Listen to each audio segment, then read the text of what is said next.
This BizNews production is brought to you by Brenthurst Wealth. Building wealth and protecting legacies since 2004. Invest better with Brenthurst. Helen, are you joining the council? You can now, can't you?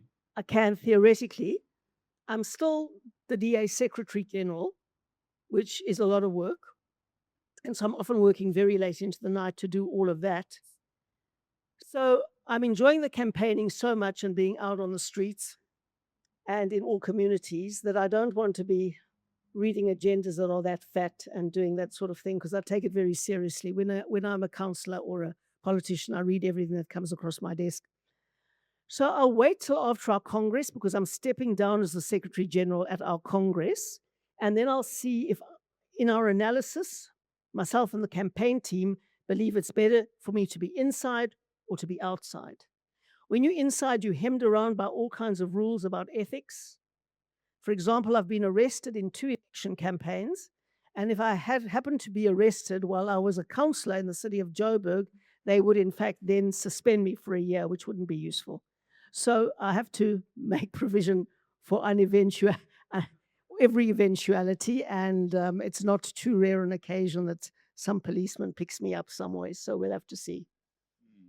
And if you referred to the investment guys a few times, if you were to put odds on the dream scenario, the scenario that's going to get SAI running out and going long on South Africa, where the DA does get over 50% in those 3 metros in Gauteng, what kind are we? Is it like 50-1, or is it less than that? Look, I absolutely know nothing about betting and even less about economics, but I do understand politics. At the moment, in all the major cities, we are polling higher than the ANC. And that is a very good sign. But you must understand that the ANC has not swung into gear yet. Now, they're pretty bankrupt, and I don't know where they're going to get their money from now if they can't get more from Iran and other places, which I surmise is where they get all their funding from. Because if you saw the hysteria by which the ANC was determined to keep the international relations portfolio in our negotiations, you will understand why. They have to protect their economic base. So when they swing into gear about 3 months out of the election, they really swing into gear. And they have these huge pantechnicons and all sorts of resources that they dish out in every single community that goes around, and we must never underestimate the capability of the ANC to pull it together at the last moment. But at the moment, we are outpolling them, and if people got the message that they may not like the DA very much, and they may dislike me very much, the point is you can vote for people even if you don't like them. You just have to love Joburg to know what is best for Joburg, and that there's only one party that can beat the ANC. So if we can deal with this 508 parties that are going to be on the ballot paper and get people who oppose the ANC to consolidate behind us, we're off to the races. I've got a broader question for you, and I'd love to get your insight on this. Often when I talk to South Africans who are abroad, they ask me whether they should come home, and of course I say yes, but I say that our job here is to make South Africa the kind of place to take them home. Now, what about Joburg? I'm a Joburger, but I live in Hermanus. I've been here for 3.5 years, and it's going to be hard for me to go back to Johannesburg now, certainly not in the current state. And I think there are probably hundreds of thousands of people who love Joburg who would not dream of going back there. How would you make it appealing in the same way as we can make all of our expats to come back home? So, okay, I was born in Joburg and I've lived in Cape Town for a long time. I only came here because I married someone here. But I'm telling you, who wouldn't want to come to Joburg? It's got the best climate in the world. It is the biggest urban forest in the world. It has the leckerest people in the world. It really does. I mean, if you compare it, I'm not being disloyal, but it's just true. It's got It's got the strongest social capital of anywhere that I've ever been. For every problem, there's someone doing something about it with their neighbors or with their friends or whatever. A boermarkt, a plan must have been created in Joburg, that's saying. It is, I'm so happy being back. It really feels like coming home. And while people, the reverse migration has started because of the house prices in Cape Town and along the coast here. They're just insane. So people come here looking for a better life. They feel the Cape Town wind. They've lived through one Cape Town winter and they say, no, boy, here, brew. And they come off back to Joburg. And the reverse migration has already started. But from abroad, there are so many South Africans living in cramped little damp bedsits in London and in here and in there. And if you want to raise a family, who wants to do it there? So a lot of young people would like to come back, and I think would seriously look at coming back if we got the politics right, stupid. I'm not calling you stupid, Alec. But that's what we have to get right. And if we get that, Sai and the others and Pete and the guys and Sean will follow. And there'll be a whole new dawn. I mean, you've seen what a tiny little drop of a different chemical in South Africa's Bunsen, beaker on the Bunsen burner has made. We heard how the economy is starting to turn around, and it's been just with such a tiny little nudge. If we were the biggest party in the metros, where the economy is, it's in the metros, you can imagine what a change that would be. It was interesting listening to the ambassador a little earlier, and there was definitely a hand of friendship, a hand of, hey, we can work with you. But so far, there hasn't been any indication at all that South Africa would want that hand of friendship. Let's say that you're mayor this time next year. Is there anything you could do as mayor of Joburg to perhaps grab that? Well, the Democratic Alliance is avowedly pro-Western values, the Western canon, the rule of law, accountable government, non-racialism, the separation between party and state. Those are our core values, and those are values that grew out of Western democracy. Simple as that. And we believe that the only way South Africa can succeed is through applying those values. And we also know that South Africa faces problems that the whole rest of the world has never found answers to. But if we understand that most people don't get on with most other people most of the time, we will build strong institutions that can mediate that conflict and enable individuals to decide which groups to associate with through freedom of association and build a better life for themselves, and that the state treats everybody equally before the law, we can make a success of South Africa. And that is what we look to. And that is why we believe in having very strong partnerships with countries that share those values and constitutions that reflect those values. So we believe it is completely self-defeating for the ANC to keep alienating the United States of America. They can get nothing out of their relationship with Iran. Well, unless, of course, my suspicion is right that they get most of their money from Iran. Because the ANC is always bankrupt and can't pay its staff, and then someone from Iran comes to visit, and the next month the staff will pay it. So I don't understand that. Unless by joining the dots you can reach a deduction. Occam's razor, that's the principle on which I work. So I don't know what value the ANC gets from its ideological enslavement to undemocratic countries and totalitarian regimes. They are a complete contradiction to what our own constitution says. And I think there are many people in the ANC that get that. You heard what Ambassador Bozell said. He said a lot of people agree with us in the government in private, but they don't dare to do so in public, because you can see someone like Cyril Ramaphosa, how badly burnt he's been by the EFF and MK, and he knows that half of those party supporters are in his own party. And he knows exactly that they are disintegrating as a political force, and he knows exactly how politics has to realign in South Africa. But he's not a bold person by nature, and he would rather prevent that crumbling on his watch than say it's inevitable, it's going to happen, and we're going to march into the future. So I do think the ANC is deeply split about that. I think a minority would support our view, but there are definitely some that do. And I think we have to make a bold choice for the values and principles that are the only ones on which democratic countries have ever succeeded. So we know your record. We know what you did in Cape Town. And I hope those who don't know will go and read up about it. What parallels are you going to be able to use in Joburg? And the one big thing that I've been thinking about is you look at your young lions that are coming through the system. Jordan Hill-Lewis, there's Ian Cameron sitting over there.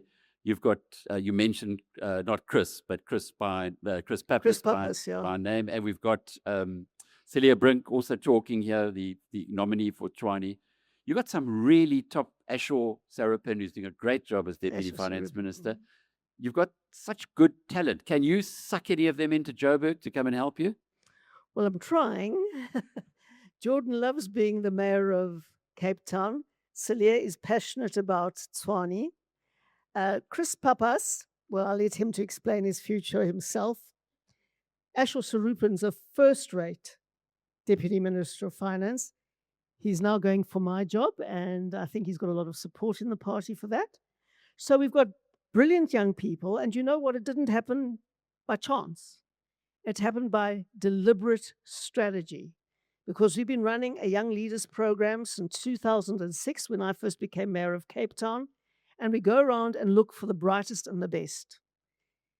You know, politics is not a normal choice for the brightest and the best, because they see what these investment guys are earning, and they look at what a politician can earn at the top of their game, and they think they're going to be an honest politician, I hope, if they're going to come into the DA. And so they know they'll never get wealthy if they are an honest politician. You can't, it's not possible. But we do find the passionate people who understand that without getting the politics right in South Africa, nothing else will come right. And those are the young people we want, and we draw them in. And these are people who can do just about any other career they want. And we draw them in, and we make sure they get opportunities, and they build their careers, not because they're getting a gold watch for long service, but because our entire system recognizes talent and rewards talent. So they can move right to the top very quickly. And now we've got a whole lot of mayors who are under 35. We're soon going to have a leader of the party, unless anybody else opposes him, currently he's unopposed, who's in his mid-30s. In what other political party do young people have those opportunities?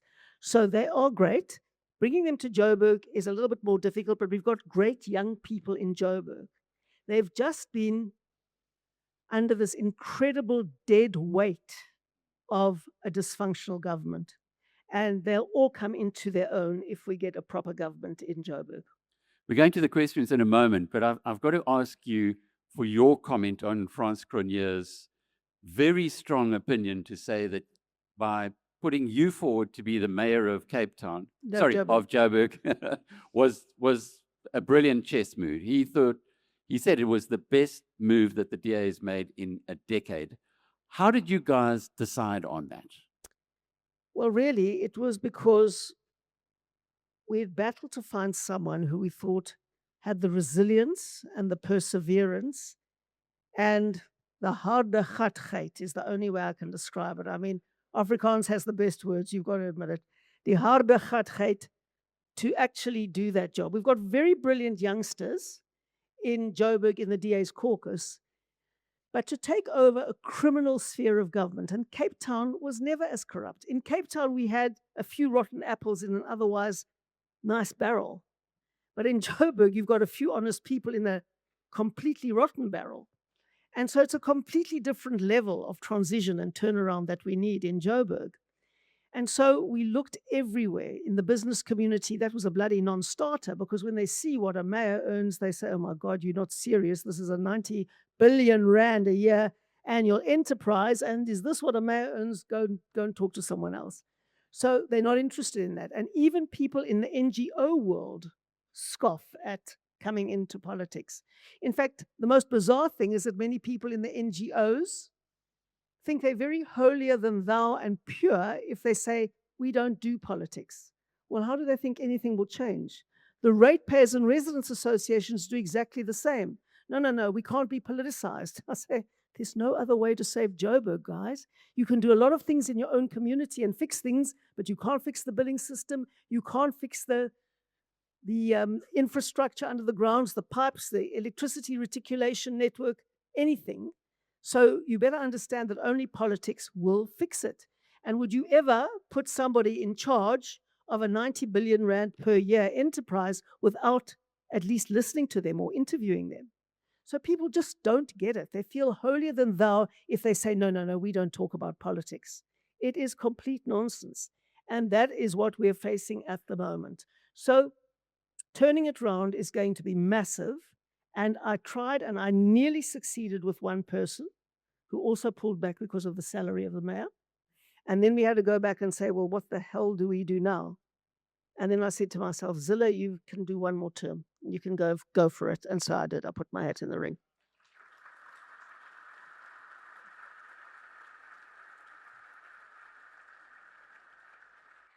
I know you're going to be posing questions to others, probably including Rob Hersoff. So he's got a question for you. Who are your two top competitors? Who are my two top competitors? Look, I don't know who the ANC is putting forward. We're lucky that the Patriotic Alliance has put forward Kenny Kunene. I call them the Pothole Alliance, because Kenny Kunene is responsible for the roads in Joburg. And if you see them, you'll understand why the Patriotic Alliance is in Joburg, the Pothole Alliance.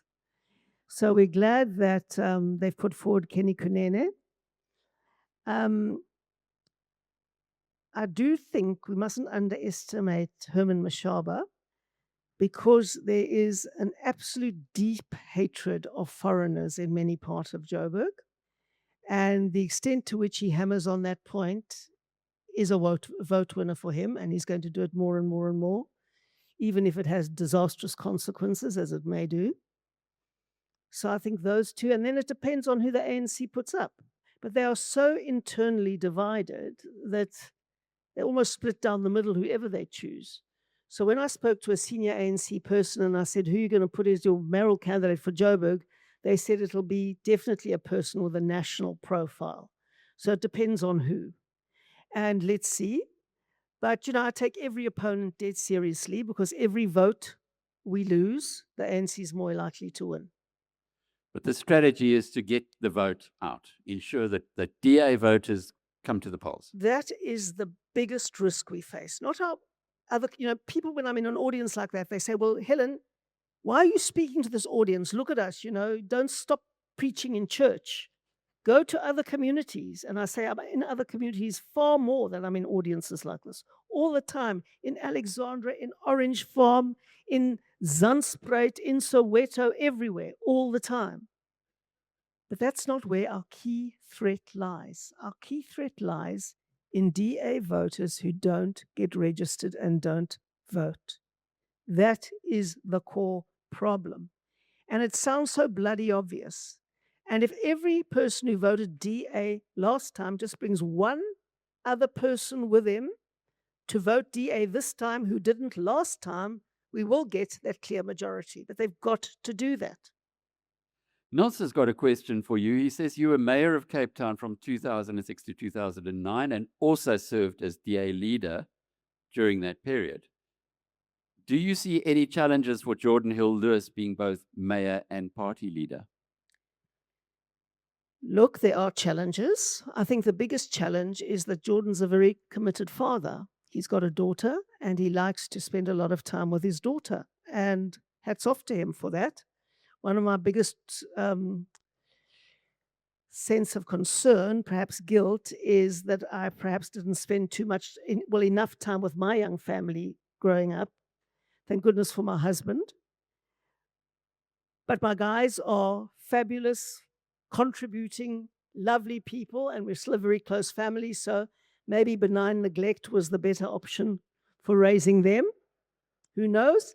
But Jordan likes to spend a lot of his time with his daughter, and that's a challenge because when you're being mayor and leader, every weekend you've got to be somewhere else in the country. Every weekend. You've got to be leader over the weekends everywhere in the country and mayor during the week.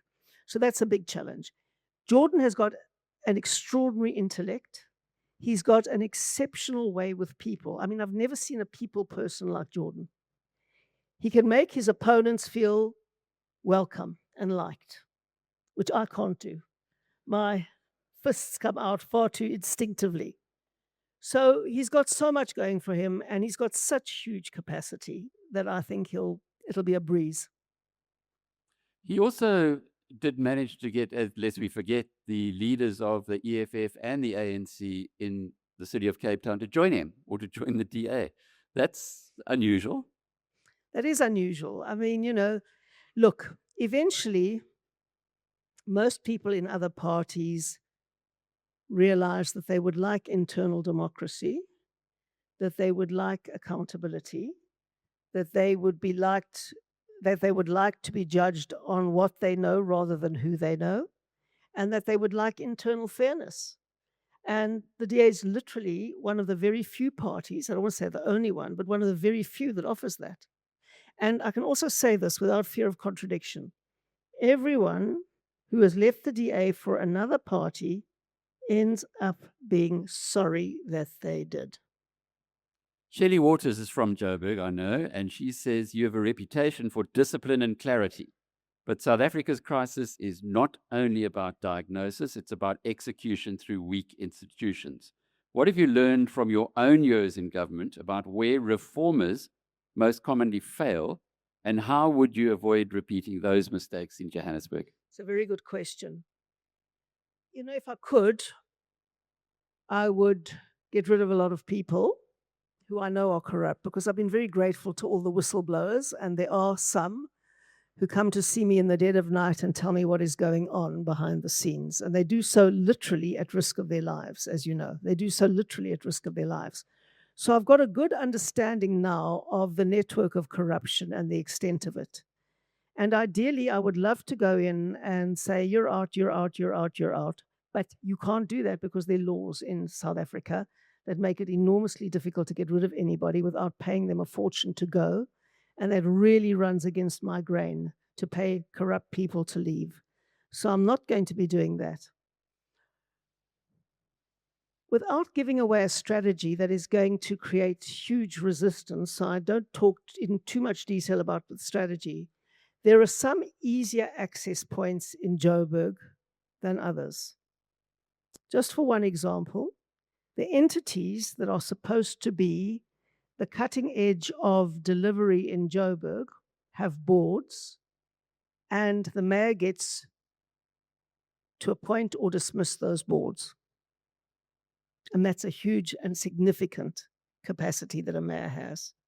If I put that out there now in too great detail, it's going to be, more you say before the election, the more people who are going to oppose you mobilize before the election and work to stop you, which they often succeed in doing if they have enough of a lead time on it. So that is a key area, and there are many others that enable you to get a handle on the tiller to turn it around. But you do understand, if I am enforced to be in a coalition with other parties, you can't do that, because they will stop you if they don't like what you're doing, and they stop you on threat of bringing down your government. So if you're in a 9-party coalition in which 8 parties can bring down your government if they don't like what you're doing, and they don't even have to not like it in principle, they can just be told by a group of their supporters in the administration, stop Zille, and they will withdraw their support and bring down your government. So if we're there with a whole lot of small parties, and even if we're forced into a coalition with the ANC, which I would definitely not choose, because it put all those corrupt cadres in there, and how am I going to sweep out all that corruption if the very party that put the corrupt people there can hold a gun to my head, that's going to make it all the more difficult. And that's why I keep on saying to voters, it's up to you. There are enough of you to give us a clean slate, as they did in Umgeni, as they did in Midvaal, as they've done in Cape Town, as they've done in Mossel Bay specifically. Even in a place like Prince Albert, the voters get it. They wake up, they understand. Let's stop splitting the vote. Let's consolidate, even if we don't like the DA that much. And then they reap the rewards afterwards. So if you want me to bring change quickly, and if you want me to be able to change the institutions and take tough and sometimes quite ruthless decisions, I'm going to have to be able to do that without someone threatening to bring the government down and being able to do so. That's all I'm saying.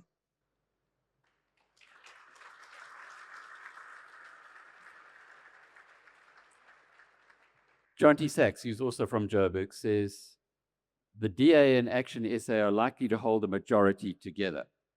Can Helen and Herman work together? I'll ask him that tomorrow as well. Well, I'm afraid he's a bit of a mashugana, but further I can't go. Look, I really don't know what's happened to Herman. I really don't. I was the person who sat opposite him for days saying, Herman, we need you as our mayoral candidate. The only concern I had about him was that he was a bit too right-wing at the time, right? And I persuaded him, and then Musi came in and helped me, and we worked on Herman, and eventually he agreed. And what happened in short order was that he was captured by the EFF. And if you don't believe me, read a very important book called Malema, Money, Power, Patronage by Paulie van Wyk and Micah Reddy. Very important book. And you need only read between chapter 22 and 25, which are the chapters on Mashaba.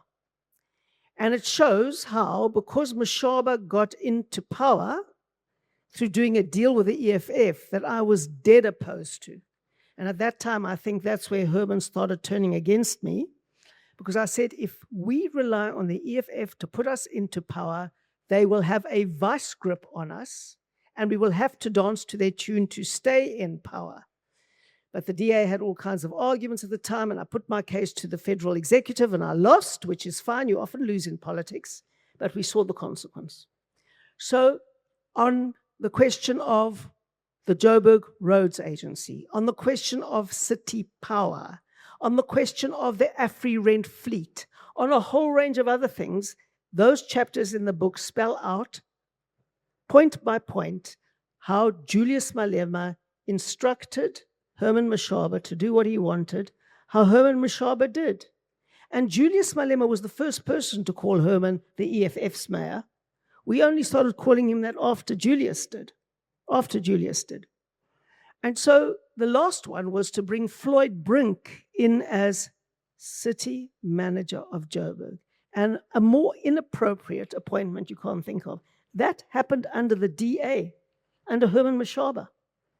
And Floyd Brink was the guy who was in middle-level management in the Provincial Department of Housing in Limpopo, where he and Julius Malema got up to all kinds of shenanigans. And when Julius Malema was fronting with the On Point Engineering so-called company, Floyd Brink and he used that to extract resources from the Department of Housing in Limpopo. And from that position, he was made city manager of Joburg because Julius Malema had Herman Mashaba by the you-know-whats. So that was the problem. And we could see that happening. And Herman didn't see it. He either did see it or he didn't see it, or he thought he was doing the right thing. All the land invasions in south of Joburg was because Julius Malema told Herman, don't stop them. And so that is what happened. We were hostage to the EFF.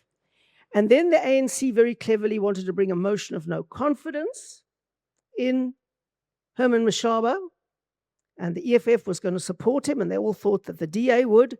But people in our own caucus came to me and said, Helen, we can't support him anymore. He's the EFF's mayor. This is what he is doing. I mean, Anthony still resigned. You just read Sean Phillips's account in Daily Maverick, what was going on. And they said, we can't carry on anymore. And Herman picked up that he was going to probably lose that motion of no confidence and left before he did. Now he's got this mishugas that for some reason I was behind all of this and I organized it. I did nothing of the sort.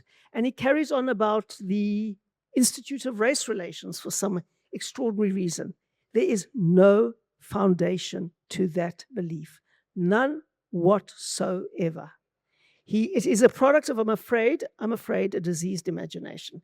And tomorrow he'll probably come and tell you the whole conspiracy theory again, which has no basis in reality. Or on the upside, maybe he's seen things differently. And John Endres, who's the CEO of this IRR, sitting in the front row there, can have a chat to Herman and maybe give him that assurance. insight. No, but Herman has to believe what he has to believe because it's his only way of justifying things to himself. So Magnus Haystick has a question, the last one for today. He says, great, when Magnus. is the election? When is the election? Where do we register and who qualifies to vote? Okay. So you do have to be a South African citizen to vote. And if you're a South African citizen that lost your citizenship because you took the citizenship of another country, we fought a court case right to the Constitutional Court to win back your right to your South African citizenship. So you can vote. You are a South African citizen, and just get your citizenship back and get on the voters' roll before the election. We're expecting the election to be in November, but it's the president's call. It has to constitutionally be sometime between the beginning of between August and the end of January. That's when it has to be constitutionally. We think the ANC won't be ready as early as August, so we think they won't want it in December or January, because those are difficult times for South Africa. And we think they're probably most likely to have it in November, but that's just a guess. And we can also work it out from the registration weekend, which is, I think, going to be 22nd of June, roundabout there. So if you're a South African citizen, you can and must vote. Unfortunately, in a local government election, South African citizens abroad can't vote. And you can only vote where you are registered. So if you were registered in Pitsonavater and now you live in Johannesburg, re-register. And if you're anywhere else in South Africa, come and register in Joburg and come to Joburg in the election. So you can only vote where you are registered. And you've got to be over 18 to vote. And if you're 16, you can already register. And please get all the young people who are going to vote DA, of course, to register and vote. Don't get people who aren't going to vote for the DA to register and vote, but get your young people to register and vote, because they're also so supercilious and take all the freedoms we have for granted and don't think it can ever go anywhere.